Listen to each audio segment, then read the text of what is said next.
오늘 말씀은 또 매우 중요한 말씀 중에 하나인데, 우리가 하나님의 말씀을 살펴보다 보면 때로는 좀 모순된 듯한 느낌이 드는 말씀들이 있습니다. 이 모순이라는 것은 중국 사람들이 만든 그 설명이 있잖아요. 창이 있고 방패가 있다. 근데 이 창은 어떤 방패라도 뚫을 수 있다. 그리고 이 방패는 어떤 창이라도 막을 수 있다 하면서 파는 거예요. 장사꾼이. 그러니까 물어봤습니다. 어떤 사람이. 그럼 그 창 가지고 그 방패를 찌르면 어떻게 됩니까? 말이 안 되잖아요. 모두 다 뚫을 수 있다고, 이건 모두 다 막을 수 있다고 그러는데 그걸 가지고 하면 어떻게 되느냐. 이게 모순이라는 얘기인데, 이 논리적으로 말이 안 된다고 느낄 때 우리가 모순이라고 그럽니다. 근데 성경에 보다 보면은요, 좀 모순적이다, 모순 같다라고 느껴지는 말씀들이 생각보다 꽤 있어요. 그러다 보면 우리는 보통 둘 중에 하나를 선택을 하고 싶어 합니다. 다 뚫을 수 있다든지 다 막을 수 있다든지. 그래서 우리가 좋아하는 거를 이제 선택을 하다 보면은 약간 좀 기울어지게 돼 있어요, 언제나. 그런데 기울어져도 때로는 성경이 책이 66권이니까 이 책에서 이러고 저 책에서 저러고 그럼 좀 그렇다 치고, 근데 간혹 가다 보면은요, 바로 그 구절 앞뒤에서 모순되는 얘기를 하실 때들도 꽤 있어요. 멀리 떨어져 있으면은, 예를 들면 저는 이러고 저쪽에 어느 목사님이 그랬다. 그건 좀 그럴 수 있는데, 제가 오늘 말하는 중에 이랬딱 저랬딱 하면은 좀 이상하잖아요. 근데 성경 자체가 바로 거기서 얘기하면서 약간 모순적인 느낌이 들게 하실 때가 있습니다. 이럴 때 우리가 굉장히 곤란해요. 근데 그때마다 제가 항상 느끼는 건 대부분의 분들은 하나만 선택을 합니다. 그러니까 항상 잘못된 해석을 하고 잘못된 적용을 하고 그렇게 살게 돼요. 무조건 주님이 말씀했으면 다 받아들여야죠. 좀 전에 말한 그 사람은 장사꾼이니까 그런 거고, 주님은 그런 식으로 말씀하는 분이 아니시거든요. 그래서 우리가 이 논리라고 하는 것은 근본적으로 말이 안 되는 두 가지를 갖다 놓고 하면은 논리적으로 맞지 않다, 이런 얘기를 합니다. 예를 들어서 논리학에 있어서 하나님이 들 수 없는 돌이 있다고 가정하자, 이러고 얘기를 하잖아요. 그럼 이 가정 자체가 성립이 안 되는 거예요. 우린 듣기에 말이 되잖아요. 하나님이 못 드는 돌이 있다. 이런, 왜 말이 안 되냐면 하나님은 전능한 분이기 때문에 못 드는 게 있으면 안 돼요. 근데 그런 돌이 있다고 치자. 말은 되지만 이거는 논리적인 결과물을 가져올 수가 없어요. 그렇기 때문에 그런 식의 논리를 피는 것은 최종적으로 어떻게 하더라도 좋은 답이 나올 수가 없습니다.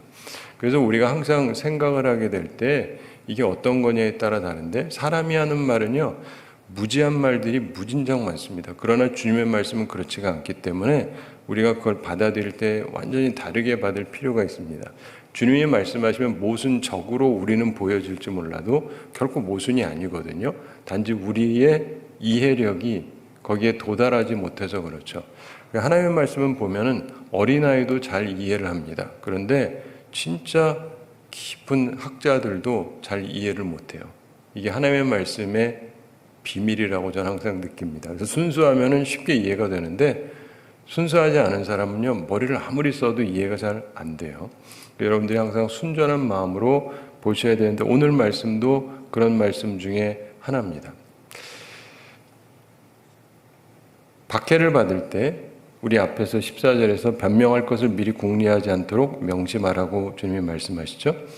그 평안하게 살라는 말씀입니다. 그리고 15절에서 내가 너희의 모든 대적이 능히 대항하거나 변박할 수 없는 구변과 지혜를 너희에게 주리라, 이렇게 주님께서 약속을 하셨습니다. 준비할 필요 없다.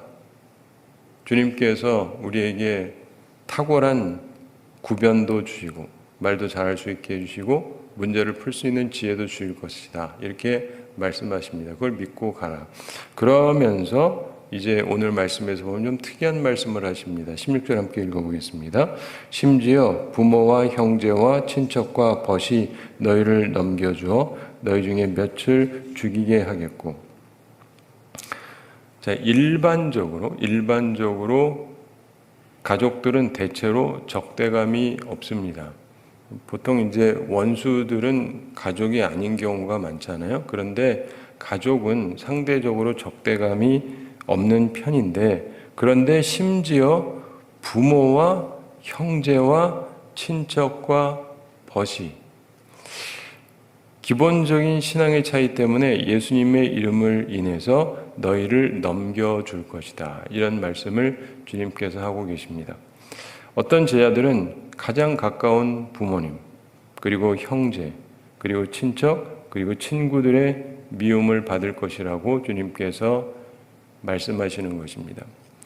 그러므로 이것도 염두에 두어야 되는 것이죠. 예수님을 믿기만 하면 다 잘 되느냐? 그렇지 않을 수 있습니다. 사실 이런 거는 있어요. 본래 원체 못되게 살던 사람은 예수 믿고 변화되면 주변에서 다 좋아합니다. 그건 확실해요. 맨날 부모님한테 덤벼들고 형제하고도 맨날 싸우고 못되게 살던 사람이 예수님 믿고 변화되면 사람들이 다 좋아합니다. 공부도 안 하고 딴짓만 하다가 갑자기 공부도 열심히 하고 그러면서 아이고 교회 다니니까 사람이 됐다 이러면서 좋아하는데, 그거는 일반적으로 엉망으로 살던 사람이 돌아섰을 때 얘기고, 우리의 삶 가운데서 이 사람이 어떤 사람이냐에 따라서 본래 괜찮은 사람이었는데 예수 믿기 때문에 조금 독특하게 행동할 수가 있어요. 여러분처럼 이렇게 새벽에 오기도 하고, 그러면 이제 집안에서는 새벽부터 어디 가냐? 교회요? 교회는 뭐 하러 가냐? 거기 가면 뭐 돈이 생기냐? 뭐가 생기냐? 이럴 수가 있는 거죠. 그래서 집안 분위기가 다 잘 믿는 분위기라면 상관이 없지만, 그렇지 않으면은 도대체 왜 그러냐 하면서 싫어할 수가 있어요. 그 밖에도 많은 부분에 있어서 예수님 믿기 때문에 미움을 받을 수가 있잖아요. 우리나라 같은 경우도 제일 먼저 시작했던 것 중에 하나가, 예전에 우리나라가 유교를 섬기고 있었기 때문에, 유교를 믿고 있었기 때문에 조상들이 돌아가면 제사를 드렸지 않습니까? 근데 우리 기독교인들이 제사를 안 드려요. 그러면 뭐라 그럽니까? 이 조상도 모르고 부모도 공경할 줄도 모르고 그러면서 이제 막 욕을 한단 말이죠. 예수 믿으면서 도대체 왜 그러냐? 예수 믿지 말아라. 뭐 이러기도 하고 여러 가지 일들을 우리가 보게 됩니다. 우리나라 역사 속에서 바로 그런 것 때문에 제사 안 드린다고 해서 박해를 받고 순교당했던 사람들도 있었죠. 역사상으로 보면. 근데 어쨌든 예수님을 믿는다는 이유 때문에 다른 사람들이 우리를 미워할 수 있는데, 심지어 나한테 본래 적대감이 없었던, 심지어 내 부모님까지도, 형제까지도, 그리고 나의 친척, 그리고 내 친구까지도 나를 넘겨줄 수 있다. 그래서 내가 죽도록 넘겨줄 수도 있다. 너희 중에 몇을 죽이게 하겠고, 이렇게 예수님이 말씀하시죠. 심지어 순교당하게 될 것이라는 것입니다. 우리가 기독교 역사를 보면은 알지만은 순교당하는 사람들이 항상 있었죠. 어느 나라에나 있었습니다.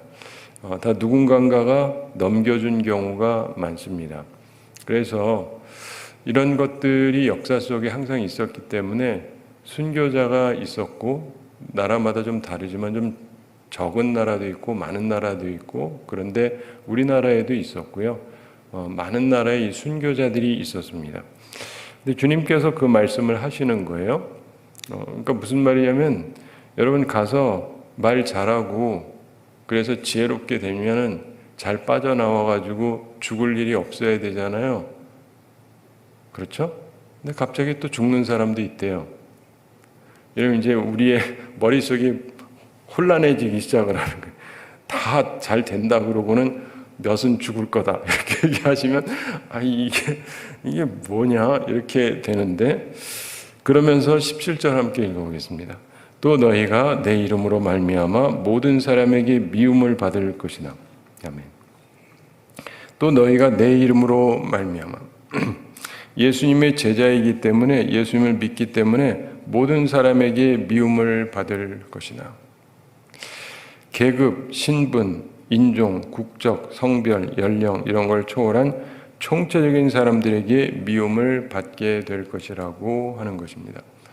우리가 인생을 살면서 보면은 우리는 예수님을 믿고 변화되어서 진실하게 살아가야 되는데 사실은 때로는 내가 진실하면 사람들이 굉장히 싫어하는 경우가 있습니다. 네. 진실해야 되잖아요. 근데 진실하지 말라는 거예요.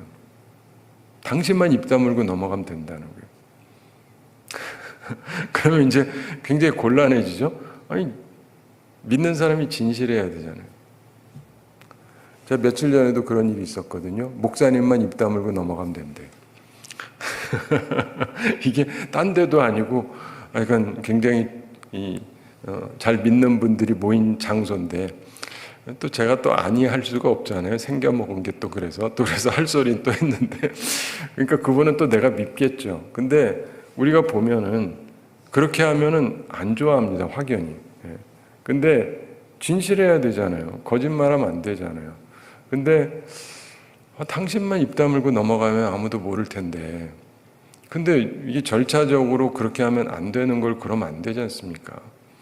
근데 제가 때때로 느끼는 건데, 저는 남이 하는 걸 괜히 찾아가지고 뭐 이렇게 걸지는 않아요.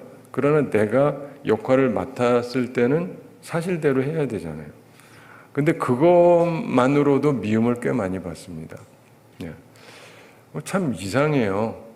그게 왜 미워야 될 이유인지, 바르게 하는 것이 왜 미움받아야 되는 일인지, 여러분이 기억하셔야 돼요. 진짜 온전하게 사는 사람은요, 미움 받습니다.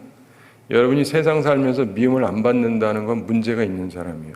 제가 언젠가 누가 그러더라고요. 원수가 없는 사람은 문제가 심각하게 많은 사람이다. 저는 최대한 원수가 없이 살려고 무척 노력해 왔고 지금도 그렇지만 어쩔 수 없는 사람들이 있어요. 왜냐하면 바른 사람을 싫어하는 사람들도 있거든요. 그래서 여러분들이 진정으로 온전히 살려고 하다 보면은 여러분 싫어하는 사람이 생기게 되어 있습니다. 그래서 주님의 이름으로 내가 살다가 보면 미움을 받기도 합니다. 제가 언젠가 말씀드렸는데 제가 중학교 때 다니던 학교가 소위 미션 스쿨이라고 해서 기독교 학교였어요. 우리나라에 최초로 세워진 감리교 선교사님이 세운 그 학교였습니다. 근데 학교에서 우린 뭐 채플도 매주 한 번씩 드리고, 그러니까 예배도 한 번씩 드리고, 성경 공부도 한 번씩 하고, 뭐 이러면서 하는데, 체육 시간에 우리는 이제 남자들은 윗몸 일으키기를 항상 하거든요. 그래서 둘씩 짝짓고 해가지고 이제 얼마를 해야 돼요, 몇 개를. 저는 잘하는 편입니다. 근데 하면서 선생님이 한 명이 하고 한 명이 숫자 세가지고 선생님한테 얘기하라는 거예요. 하는데, 예를 들면 뭐 10명씩 한다라든가 이렇게 하는데, 애들이요, 자꾸 서로 짜고 거짓말을 하는 거예요. 야, 나 10개 올려? 네 것도 내가 올려줄게? 그리고 다 거짓말을 짜가지고 하는 거예요. 제 짝도 절더러 그래요. 절더러 올리래요. 그래서 아니, 난 있는 대로 얘기할 거야. 그랬더니 그 다음에 막 쌍욕이 나오는 거예요. 그러면서 너는 왜 맨날 이상하게 구냐? 바르게 하는 게 이상한 놈이라는 거예요. 딴 애들 다 그러는데 왜 너만 그러냐? 사실 그래요. 내가 보면서도 야, 그 중학생들이 뭐 그게 그렇게 생명 걸릴 일도 아닌데 그것까지 그렇게 다 거짓말을 하는지, 그것도 기독교 학교를 다니면서 난 싫다고. 네 거 안 올려준대. 괜찮다고 있는 그대로 얘기하라고. 근데 걔만 그러는 게 아니라 주변에 있는 애들이 다 다 나를 욕하는 거예요. 나쁜 놈이라고. 왜요? 정직해서. 와. 예. 그 또래들이 지금 우리나라의 권력을 잡고 있는 거예요. 586 세대. 그러니 그때도 그러던 사람들이 커가지고 뭘 제대로 하겠어요. 근데 보면 참 답답합니다. 거짓말하는 게 정상이에요. 그래가지고 어쩌다 누가 걸리면 그런 사람들은 뭐예요? 세상 말로 재수 없다요. 그냥 재수 없는 거예요. 어쩌다 내가 걸린 거예요. 그래서 그런 경우들이 많습니다. 사람들의 판단이. 그래서 사실은 바르게 해야 되는데 그러면 사람들이 좋아하지를 않습니다. 그런데 여러분도 마찬가지예요. 예수님을 믿기 때문에 온전히 살다가 보면은요, 미움을 받게 됩니다. 참 서글프지만 그렇습니다. 그런데 예수님께서 또 특이한 말씀을 하세요. 18절 함께 읽어보겠습니다. 너희 머리털 하나도 상하지 아니하리라. 아멘. 이 부분은 우리가 참 사랑하는 말씀이죠. 너희 머리털 하나도 상하지 아니하리라. 머리카락 하나도 새신 바가 됐다고 예수님이 다른 데서 말씀하신 적이 있지 않습니까? 그래서 머리털 하나도 상하지 아니하리라. 하나님의 사랑스러운 보살핌에서 벗어나는 것은 있을 수 없다. 우리 머리카락 하나도 그러하다. 자, 그런데 이 말씀을 좀 전에 봤던 앞에 있는 며칠 죽이게 하겠고 이거하고 비교하면 좀 모순으로 보이지 않습니까? 그리고 옆에 사람들이 너희를 미워할 거다. 바르게 하면 모두가 나를 사랑할 거다라 이래야 되는데, 물론 이제 성경에 보면 또 다른 부분에서는 성령의 열매를 얘기하면서 이를 금지할 법이 없다 뭐 이렇게 얘기하기도 하는데, 여기서 보면 예수님께서 특이한 말씀을 하고 계십니다. 자, 우리의 머리카락 하나라도 상하도록 허용하지 아니하시는 분이라고 한다면, 그렇다면 하나님께서 우리가 어려움을 당하고 죽임까지 당하도록 두시는 것은 이걸 뭐라 그러냐면 허용이라고 얘기합니다. 신학적으로 하나님께서 그게 하나님의 뜻이라기보다 하나님이 그냥 allow 하시는 거예요. 허용하시는 거예요. 근데 거기에는 하나님의 특별한 섭리와 목적이 있을 것이다. 이렇게 우리는 믿는 것이죠. 그래서 하나님께서는 좀 전에 이 두 가지를 이렇게 복합적으로 생각을 해보면은 우리의 머리털 하나도 상하지 아니할 것인데, 그런데 또 정말 나를 보호해줘야 될 사람들이 나를 넘겨주고, 그리고 우리 가운데 어떤 사람은 죽임을 당하고 순교를 당하기도 하고, 그리고 내가 예수님 잘 믿는다고 해서 모든 사람에게 미움을 받기도 하고, 이거하고 머리털 하나도 상하지 않는다가 이게 영 안 맞는 것 같지만 잘 생각해 보시면은 이게 일맥상통하는 거예요. 다 하나님의 뜻 안에, 하나님의 장중 안에 있는 거예요.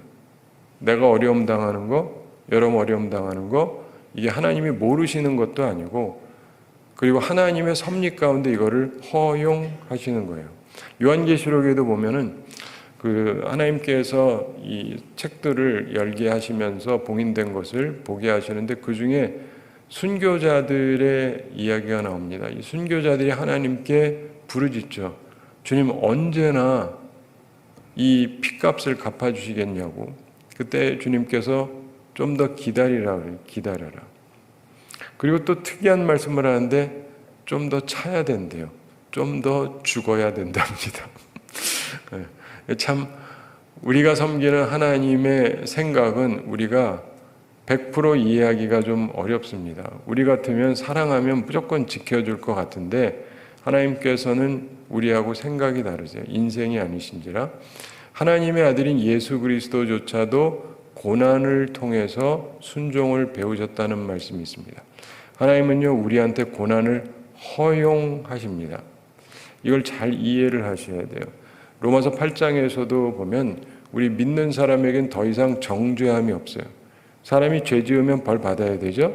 근데 정죄가 없으면 벌 받을 일이 없습니다.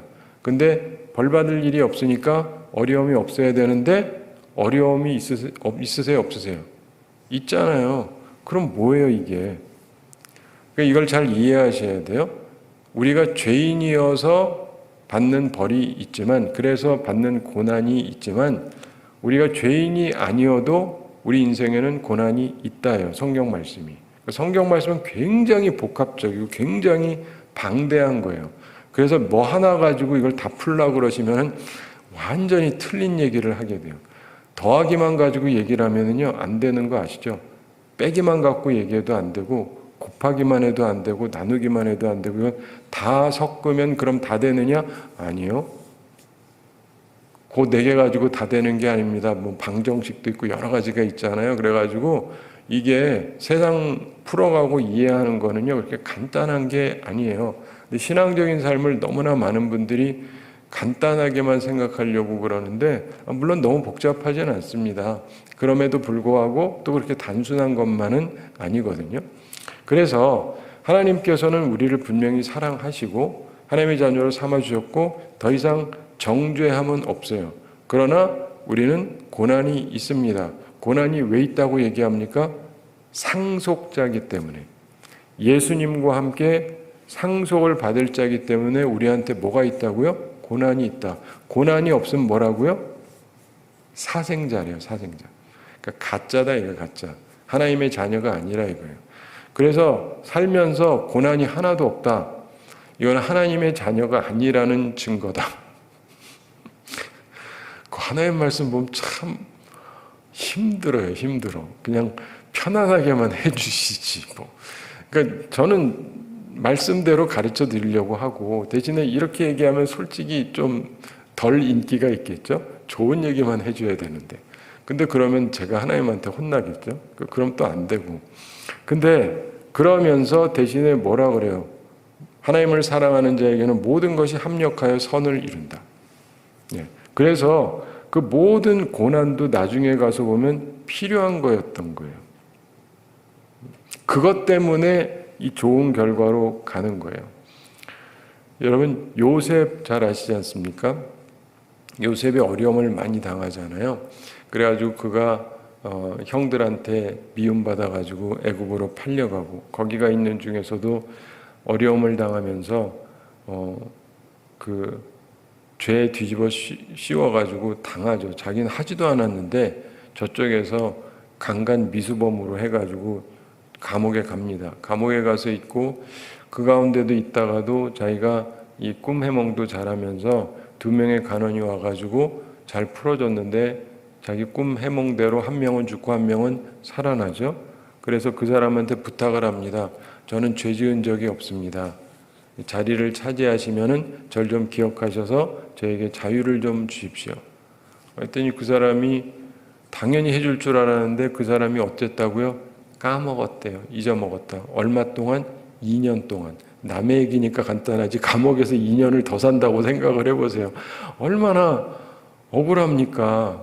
근데 성경에는 거기에 설명은 안 나오지만 제가 그 말씀을 많이 묵상하면서 깨달아서 창세기 말씀할 때도 말씀드렸는데 그때의 요셉이요 지혜가 굉장히 풍부해져요.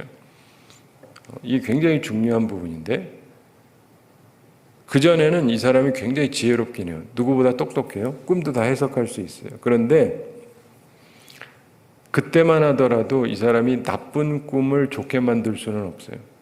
나쁜 꿈은 미래가 나쁠 거라는 거잖아요. 그럼 그렇게 되는 거잖아요. 근데 이 사람이 생각을 한 것 같아요. 그 떡 맡은 관원장이 사람이 좋아 보였는데 저 사람이 살았더라면 나 분명히 살려줬을 텐데 이 술 맡은 관원장은 은혜를 입고도 기억을 못 해주니까. 그래서 이런 경우를 살릴 방법은 없을까를 생각했던 것 같아요. 그러면서 이 사람이 나쁜 꿈이라 할지라도 죽을 꿈이라 할지라도 살릴 방법이 없을까를 생각하다가 아하 하고 깨달은 거예요. 그래서 2년 후에 바로가 꿈을 꿨을 때 그 꿈이 뭐예요? 나라 망한다는 거예요. 경제 환란이 와서 망한다는 겁니다. 그런데 그때 그 사람이 해몽을 해주고 그 다음에 해결 방법을 제시하잖아요. 2년 전에는 제시를 못했어요.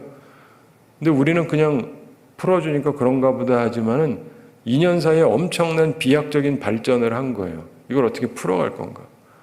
그러면서 저도 살면서 보면 참 많은 고난과 어려움을 겪으면서 지금도 그러고 있지만 그러면서 드는 생각이 뭐냐면은 하나님이 나를 점점 더 지혜롭게 만드신다라고 느껴요.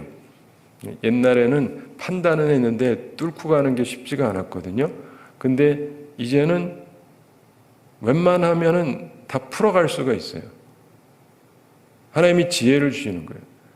그렇게 된 이유가 뭐냐면 어려움을 하도 많이 겪다 보니까. 저는 우리 아이들도요 고생을 시켜요. 사람들이 다 부모님들이 애들 고생 안 시키려고 그러잖아요. 근데 저는 고생을 막 시킵니다. 왜냐하면 그래야 사람이 나아져요. 젊어서 고생 사서 하라 그러잖아요. 근데 우리 부모님들은 애들 고생을 안 시키려고.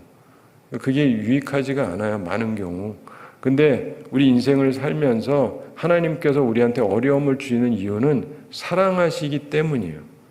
다 풀어가라고. 우리 산수, 수학 이런 문제를 가지고 있을 때 할 줄 모르는 사람은 너무 괴로워요. 뭔지 모르니까. 풀 줄 아는 사람은 괴롭습니까? 하나도 안 괴로워요. 재밌어요. 예. 제가 국민학교 5, 6학년 때 시험을 보는데 하도 문제를 많이 풀어가지고 딱 문제를 보면 6학년 때 5분 만에 다 풀었어요. 다 풀고 10분이면은 검사까지 끝나고 그다음에 할 일이 없어요. 그래서 선생님 저 나갈게요. 그러면 안 된대. 그래서 할 일 없이 가만히 앉아있던 기억이 나는데 하나도 문제가 아니에요. 쉬우니까. 근데 대부분의 애들은 끝날 때까지 풀지도 못해요. 왜요? 모르니까. 근데 아는 사람은요, 시험 보는 게 하나도 문제가 안 돼요. 아니까. 근데 인생이라는 게 그런 거예요. 사랑하는 성도 여러분, 하나님은 우리에게 어려움을 주세요. 항상 느끼지만 이러면 아무도 표정이 안 좋아요. 그리고 아멘은 당연히 안 하고. 근데 그러면서 문제 하나하나 풀어가는 사람으로 만드시는 거예요. 그게 뭐냐면 지혜로운 사람이 되는 거예요. 그러니까 솔로몬이 말도 안 되는 케이스를 풀어가잖아요. 지혜라는 게 그런 거거든요. 그렇기 때문에 하나님께서 우리에게 이런저런 어려움을 주시긴 하는데 그걸 통해서 우리가 정말 가져야 되는 게 뭔지 아세요? 그러다 보면 생기는 게 딱 하나밖에 없습니다. 하나님만 의지하게 돼요. 예, 어쩔 수 없잖아요. 내 딴에 많이 해보고 그래도 준비해도 안 되고, 그러니까 하나님께서 나를 도와주시기를 기대하고 하나님을 바라보게 돼요. 그래서 하나님하고 연결된 사람이 돼요.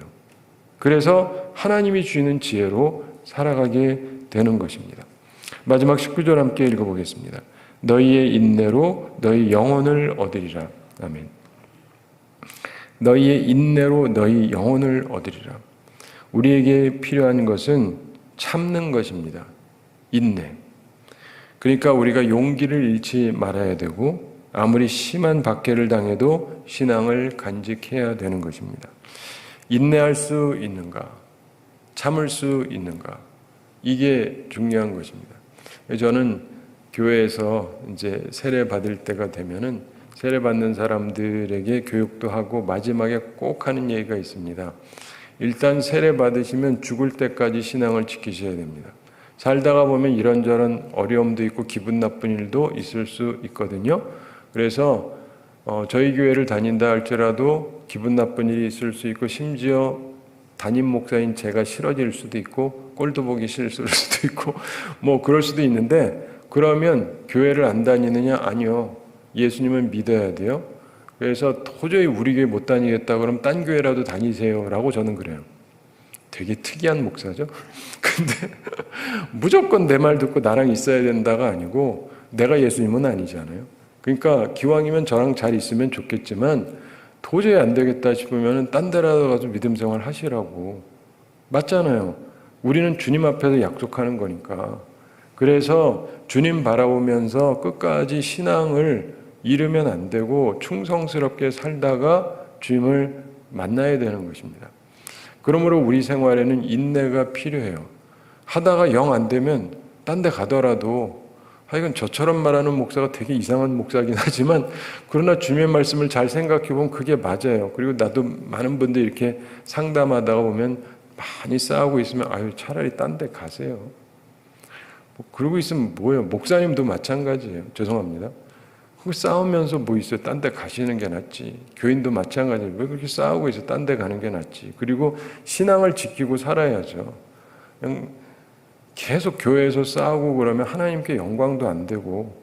그러니까 우리가 살아가면서 보면은 참된 인내를 갖고 있어야 돼요. 그리고 웬만하면 안 싸우는 게 제일 좋고. 그리고 자꾸 싸우게 되면 딴 길을 찾는 게 낫고요. 여러분 이렇게 말하면 이상하게 생각하지만은 아브라함과 그의 사랑하던 조카 롯을 생각해 보십시오. 원래 함께 했잖아요. 아브라함이 그때까지 애가 없었어요. 근데 롯이랑 아브라함이랑 서로 잘 살다 보니까 뭐 가축을 키우는데 이 먹는 거나 이런 거 가지고 자꾸 싸움이 벌어져요. 그래서 아브라함이 어떻게 합니까? 어쨌든 우리는 끝까지 같이 가야 된다 그래요? 아니요. 우리 갈라서자. 네가 동하면 내가 서. 네가 서하면 내가 동할 테니까 갈라서자. 싸우느니 따로 있는 게 낫다. 아브라함한테 보여준 아주 중요한 부분 중에 하나가 그거예요. 그리고 자기한테 본래 맏아들이 있었잖아요. 이스마엘. 그리고 진짜 아들 이삭이 태어났는데 둘이 사이가 안 좋아요. 그래서 어떻게 해요? 갈라지게 해요. 이스마엘 가라 그래요.